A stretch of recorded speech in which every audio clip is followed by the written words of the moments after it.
Hello good morning. బాగున్నారా? మీరు అందరు బాగుండాలి, అందులో నేను ఉండాలి. అందరికీ నచ్చే మంచి హెల్దీ అయిన స్నాక్ లాగా అయినా తినచ్చు, బ్రేక్ఫాస్ట్ లాగా అయినా తినచ్చు, టైంపాస్ తినచ్చు, టీవీ చూసుకుంటూ తినచ్చు, ఏ విధంగా అయినా తినచ్చు. ఎట్లా తిన్నా కూడా అంత బాగుంటుంది అంటే అంత బాగుంటుంది. పైన క్రిస్పీగా లోపల వెన్నలాగా స్మూత్గా నోట్లో వేసుకుంటే కరిగిపోయే విధంగా ఉంటాయి. ఈరోజు మనము సొరకాయతో ఒక మంచి హెల్దీ స్నాక్ చేసుకుందాము. సొరకాయ వెయిట్ లాస్కు ఎంత బాగా పనిచేస్తుందో దాదాపుగా చాలామందికి తెలుసు. టేస్ట్ పరంగా కూడా ఏం చేసుకున్నా, కూర వండుకున్నా, పప్పు వండుకున్నా, అంటుపులుసు పెట్టుకున్నా, ఏం చేసుకున్నా కూడా చాలా టేస్ట్గా ఉంటుంది. చాలామంది ఇష్టపడతారు, కొందరు ఇష్టపడని వాళ్ళు కూడా ఉంటారు. ఫ్రిడ్జ్లో నుండి సొరకాయ, పచ్చిమిరపకాయలు, ఇందాకనే తెంపుకొచ్చిన కరివేపాకు, పొట్టొలిచిన ఎల్లిపాయలు తీస్తున్నా. మార్కెట్ నుంచి సొరకాయ తెచ్చుకున్న తర్వాత ఒకసారి అంటుపులుసు పెట్టిన చిన్న ముక్కను, దాని తర్వాత ఇది మిగిలింది. దీంట్లో సగం ఇప్పుడు మనము హెల్దీ స్నాక్ చేసుకోవడానికి యూజ్ చేసుకుందాము. సొరకాయని ఈ విధంగా ఒక క్లాత్తో కవర్ చేసి ఒక కవర్లో పెట్టి ప్యాక్ చేసి పెట్టుకొని ఫ్రిడ్జ్లో పెట్టుకుంటే ఎన్ని రోజులైనా పాడు కాదు. నేను ఈ సొరకాయ తెచ్చుకొని కూడా దాదాపు 15 రోజుల పైన అయింది. అయినా కూడా లేతగా ఫ్రెష్గా ఉంది, కొంచెం కూడా పాడు కాలేదు. కొద్దిగా కింది పక్క మట్టు కొంచెము దెబ్బ తగిలినట్టు అయింది, అది కూడా ప్యాకింగ్లో అయ్యి ఉంటుంది ట్రాన్స్పోర్ట్లో. మిగతా ముక్కను యాజ్ టీజ్గా మనం ఎట్లా తీసినామో అట్నే కవర్లో పెట్టేసి ఫ్రిడ్జ్లో పెట్టుకుంటే ఇంకా మళ్ళీ ఎన్ని రోజులైనా ఉంటుంది. మనం తీసుకున్న సొరకాయ ముక్కలో దెబ్బ తగిలి కొంచెం మరకలాగా అయిన భాగం మట్టుకు పొట్టు తీసేస్తున్నా. మిగతా పొట్టు తీయాల్సిన అవసరం లేదు, బాగా లేతగా ఉంది కాయ. సొరకాయ పొట్టు కూడా హెల్త్కు చాలా మంచిది, కాన్స్టిపేషన్కు బాగా పనిచేస్తుంది. ఈ సొరకాయ ముక్కను ఒకసారి నీట్గా వాష్ చేసుకొని వాటర్ లేకుండా తుడుచుకొని ఒక బేసన్ తీసుకొని బేసన్లో గ్రేటర్ పెట్టుకొని మొత్తం కాయ అంతా తురుముకోవాలి. సొరకాయల వాటర్ శాతం అధికంగా ఉంటుంది కాబట్టి వెయిట్ లాస్కి చాలా బాగా పనిచేస్తుంది. ఏ డైట్లో అయినా కూడా సొరకాయ ఎక్కువ తినమని చెప్తారు. చూడండి, ఈ విధంగా తురుముకోవాలి. దీని పొట్టుల ఫైబర్ శాతం అధికంగా ఉండి కాన్స్టిపేషన్కు బాగా పనిచేస్తుంది. ఈ తురమడం ఒకటే కొంచెం టైం టేకింగ్ ప్రాసెస్, మిగతా అంతా ఈజీగానే అయిపోతుంది. చిన్న ముక్కే కాబట్టి తొందరనే అయిపోతుంది. ఒకవేళ టైం లేకపోతే మనం ఫ్రీగా ఉన్నప్పుడు ఎప్పుడైనా కూడా తురిమి పెట్టేసుకోవచ్చు. మొత్తం అంతా తురిమేసినండి, లాస్ట్ చిన్న పీస్ ఉన్నది అది కూడా తురిమేస్తే అయిపోతుంది. తురిమేసిన ఇంకా గ్రేటర్కి ఉన్నదంతా తీసేసుకొని ఒక 6-7 పచ్చిమిరపకాయలు తీసుకోవాలి. మీ కారానికి తగ్గట్టు, మీ క్వాంటిటీకి తగ్గట్టు తీసుకోండి. అది కొంచెమే కాబట్టి, మేమిద్దరమే కాబట్టి నేను చాలా కొంచెం చేస్తున్నా, అందుకే కొన్నే పచ్చిమిరపకాయలు తీసుకున్నా. సొరకాయ తురుములోంచి మొత్తం వాటర్ అంతా గట్టిగా పిండేసుకోవాలి. ఒక మిక్సీ జార్ తీసుకొని నీళ్లు తీసేసిన సొరకాయ తురుమును అంతటిని మిక్సీ జార్లో వేసుకొని 7 పచ్చిమిరపకాయలు, 3/4 టీ స్పూన్ జీలకర్ర, ఒక 10 ఎల్లిపాయలు పొట్టు తీసినాయి మిక్సీ జార్లో వేసుకొని అన్నీ ఒకసారి మెత్తగా మిక్సీ పట్టుకొచ్చుకోవాలి. పదండి పట్టుకొచ్చుకుందాము.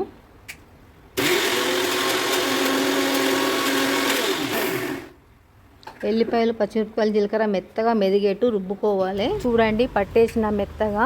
వాటర్ ఏం పోయొద్దు, ఎందుకంటే సొరకాయలో మనం ఎంత నీళ్ళు తీసేసినా కూడా మళ్ళీ అందులో నీళ్ళు ఉంటాయి. చూడండి, లూజే అయింది. రుబ్బిన బ్యాటర్ను బేసన్లు వేసుకొని ఇప్పుడే దింపుకొచ్చిన ఫ్రెష్ కరివేపాకును ఎంత వీలైతే అంత చిన్న ముక్కలుగా కట్ చేసుకొని బేసన్లు వేసుకోవాలి. ఎందుకంటే కరివేపాకు పెద్దగా ఉంటే తీసి పారేస్తారు, చిన్నగా ఉందనుకోండి తినేస్తారు. ఒక పెద్ద సైజు ఉల్లిగడ్డ తీసుకొని పైన పీల్ తీసుకొని నీట్గా వాష్ చేసుకొని సన్న ముక్కలుగా కట్ చేసుకొని రుబ్బి పెట్టుకున్న సొరకాయ మిశ్రమంలో వేసేసుకొని దాంట్లోనే 2 టేబుల్ స్పూన్ల తెల్ల నువ్వులు, 1 టేబుల్ స్పూను నల్ల నువ్వులు వేసేసుకొని రుచికి సరిపడా సాల్ట్ వేసుకొని 2 టేబుల్ స్పూన్ల శనగపిండి వేసుకొని మంచి క్రిస్పీనెస్ రావడానికి తగినంత బియ్యపిండి వేసుకోవాలి. చూడండి, బియ్యపిండి తీసుకొస్తున్నా. బియ్యపిండికి లెక్కంటూ ఏముండదు, చూసుకుంటూ 3-4 టేబుల్ స్పూన్లు పిండి ముద్దకొచ్చేంత వరకు వేసుకోవాలి. ఎందుకంటే సొరకాయలో వాటర్ క్వాంటిటీ ఎక్కువ ఉంటుంది కాబట్టి మనం ఎంత నీళ్ళు తీసేసినా కూడా కొంచెం ఇంకా లూజ్గానే ఉంటుంది. మనం తీసిన డబ్బాలన్నీ పని అయిపోగానే ఎక్కడ తీసినామో అక్కడ అదే ప్లేస్లో పెట్టేస్తే మళ్ళీ నెక్స్ట్ డే మనకు ఈజీగా దొరుకుతాయి. ఇల్లు కూడా నీట్గా ఉంటుంది. ఇదొక టిప్పు. స్టవ్ వెలిగించుకొని ఒక కడాయి పెట్టుకోవాలి. ఇక్కడ నేను సఫోలా గోల్డ్ ఆయిల్ వాడుతున్నా. ఆయిల్ కడాయిలో సరిపడంత పోసుకోవాలి. నేను కొంచెమే వేస్తున్నా కాబట్టి చాలా కొంచెం పోస్తున్నా. ఆయిల్ ఎక్కువ క్వాంటిటీ అయితే ఎక్కువ పోసుకోవాలి, ఎందుకంటే మళ్ళీ రీయూజ్ చేయొద్దు అంటున్నారు కాబట్టి కొంచెమే పోసుకొని స్నాక్స్ వేయించిన తర్వాత మిగిలిన ఆయిల్ను కూర వండడానికి యూజ్ చేస్తా. వాష్ చేసి కట్ చేసి పెట్టుకున్న గుప్పెడు కొత్తిమీర తరుగు, 1 teaspoon red chilli flakes వేసుకొని అన్నీ బాగా కలుపుకొని ఒక 2-3 నిమిషాలు అన్నీ కలిసేట్టు బాగా మర్దన చేసుకోవాలి. ఈ విధంగా కలపడం మూలంగా లోపల ఎయిర్ ఫామ్ అయ్యి చేసే స్నాక్ ఏదైనా కూడా చాలా బాగా పొంగుతుంది. ఇట్లా కలుపుకున్న పిండిని కాగిన నూనెలో మనకు నచ్చిన సైజులో చిన్నగా వేసినప్పుడు చిన్నగా, పెద్దగా వేసినప్పుడు పెద్దగా, నేనే చిన్నగా వేస్తున్నా. బాల్స్ లాగా కానీ బజ్జీలాగా కానీ వేసుకోవాలి.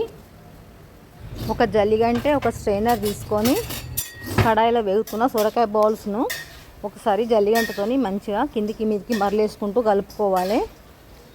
ఫ్లేమ్ను మీడియం టు హై చేసుకుంటూ చూసుకుంటూ వేయించుకోవాలి. లేకుంటే మంట ఎక్కువైతే మాడిపోతుంది, మంట తక్కువైతే ఆయిల్ ఎక్కువ పీలుస్తుంది. కాబట్టి చూసుకుంటూ వేయించుకోవాలి. చూడండి వేగినవి తీసేస్తున్నా. మరి ఎర్రగా కూడా వేయించుకోవద్దు. మళ్ళీ ఇంకా రెండవ వేస్తున్నా. కడాయిలో ఎన్ని పడితే అన్ని వేసేసుకోవచ్చు. చూడడానికి ఎంత బాగుంటాయో, తింటే అంతకన్నా కూడా మంచిగా ఉంటాయి. ఒకవైపు వేగిన బాల్స్ అన్నీ రెండో వైపు మరలేసుకొని మంచిగా వేయించుకోవాలి. గోల్డెన్ ఎల్లో వస్తే చాలు, మరీ గోల్డెన్ బ్రౌన్ రావాల్సిన అవసరం లేదు. చూడండి ఈ విధంగా ఈ కలర్ వస్తే చాలు. చూడండి ఇంకా అన్నీ అయిపోయినాయి. ఇది లాస్ట్ వాయి.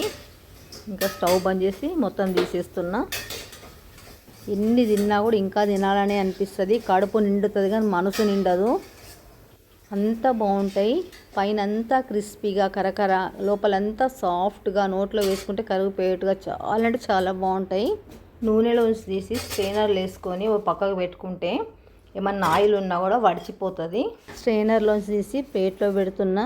మనం తీసుకున్న అంత చిన్న సొరకాయ ముక్కకు చాలానే అయినాయి చూడండి. అయినా మేమిద్దరమే కాబట్టి మాకు సరిపోతాయి, ఇంకెక్కువే అవుతాయి. పిల్లలైతే చాలా ఇష్టపడతారు సొరకాయ తినని పిల్లలకి ఇట్లా చేసి పెట్టండి, చాలా ఇష్టంగా తింటారు. ఇప్పుడు తిని మీకు టేస్ట్ చెప్తా. ఇవి ఒట్టిగా అయినా తినచ్చు, టమాటో సాస్తో అయినా తినచ్చు, లేదా టీ తాగుతూ టీలో ముంచుకుంటూ అయినా తినచ్చు. టీతో అయితే చాలా అంటే చాలా బాగుంటాయి. టమాటో సాస్తో కూడా బాగుంటాయి, ఒట్టి కూడా బాగుంటాయి. ఎట్లా తిన్నా కూడా బాగుంటాయి, తినచ్చు, ఎట్లయినా తినచ్చు, మన ఇష్టం అది. ఒక బౌల్ తీసుకొని మనకు నచ్చినంత టమాటా కెచప్ బౌల్ వేసుకొని, పిల్లలు కెచప్తో చాలా ఇష్టపడతారు. కెచప్ను స్నాక్స్లో పెట్టుకొని సొరకాయ బౌల్స్ కెచప్లో ముంచుకొని తినాలి. మంచిగా పైన అంతా క్రిస్పీగా, లోపలంతా సాఫ్ట్గా, ఆ నువ్వుల టేస్ట్ తెలుస్తుంది. పచ్చిమిరపకాయలు వేసినాం కాబట్టి మంచిగా కారకారంగా, ఎల్లిపాయ జీలకర్ర ఘాటు ఎల్లిపాయలు వేస్తే మటుకు మంచి టేస్ట్ అండి. తెల్ల నువ్వులు నల్ల నువ్వులు క్లియర్గా కనిపిస్తున్నాయి. మంచి టేస్ట్ వచ్చిన నువ్వులతో. నువ్వులు కూడా హెల్త్కి చాలా మంచిది. నువ్వుల్లో కాల్షియం, ఐరన్ చాలా ఉంటుంది. రోజు ఒక నువ్వుల ముద్ద కంపల్సరీ తినమని అందుకే చెప్తారు. చాలా హెల్తీ స్నాక్. ఒక్కసారి ట్రై చేయండి. ట్రై చేసి ఎట్లున్నదో నాకు కామెంట్ సెక్షన్లో చెప్పండి, నచ్చిందా లేదా మీకు. వీడియో నచ్చితే లైక్ చేసి సబ్స్క్రైబ్ చేసి బెల్ కొట్టి ఆల్ ఆప్షన్ పైన క్లిక్ చేయండి. వీడియో మొత్తం చూసినందుకు thank you very much. Okay bye.